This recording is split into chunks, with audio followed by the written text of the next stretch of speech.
चाणक्य ने अपने नीति ग्रंथ के चौथे अध्याय के 18वें श्लोक में बताया है कि स्त्री पुरुष को कौन सी 6 बातों का ध्यान रखना चाहिए। आचार्य चाणक्य बताते हैं कि ज्यादातर स्त्री पुरुष इन बातों को अनदेखा कर देते हैं और मुसीबत में फंस जाते हैं। चाणक्य द्वारा बताई इन 6 बातों का ध्यान रखने से हर काम में सफलता मिलती है। विवाद और धन हानि से बच जाते हैं। वहीं इन बातों का ध्यान रखने से घर परिवार में सुख बढ़ता है।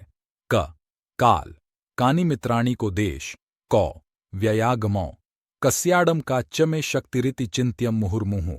अर्थ, चाणक्य ने इस श्लोक में बताया है कि हमें कार्यों में सफलता पाने के लिए किन 6 सवालों के जवाब मालूम होना चाहिए। आमतौर पर समझदार व्यक्ति इन 6 बातों को ध्यान में रखकर ही काम करते हैं। जानिए इस नीति श्लोक का अर्थ।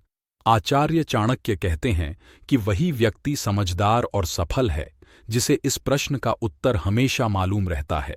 समझदार व्यक्ति जानता है कि वर्तमान समय कैसा चल रहा है, अभी सुख के दिन हैं या दुख के।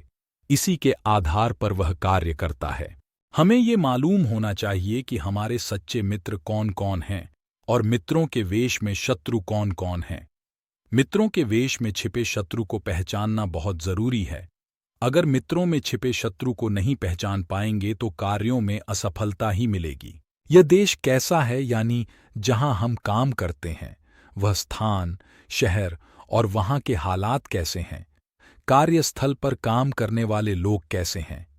इन बातों का ध्यान रखते हुए काम करेंगे तो असफल होने की संभावनाएं बहुत कम हो जाएंगी।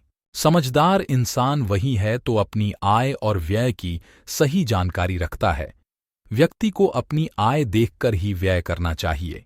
आय से कम खर्च करेंगे तो थोड़ा थोड़ा ही सही, पर धन संचय हो सकता है। हमें इस बात का ध्यान रखना चाहिए कि हमारा प्रबंधक, कंपनी, संस्थान या बॉस हमसे क्या चाहता है। हम ठीक वैसे ही काम करें जिससे संस्थान को लाभ मिलता है। अगर संस्थान को लाभ होगा तो कर्मचारी को भी लाभ मिलने की संभावनाएं बढ़ जाती हैं। ये आखिरी बात सबसे जरूरी है। हमें ये मालूम होना चाहिए कि हम क्या क्या कर सकते हैं। वही काम हाथ में लेना चाहिए जिसे पूरा करने का सामर्थ्य हमारे पास है। अगर शक्ति से अधिक काम हम हाथ में ले लेंगे तो असफल होना तय है।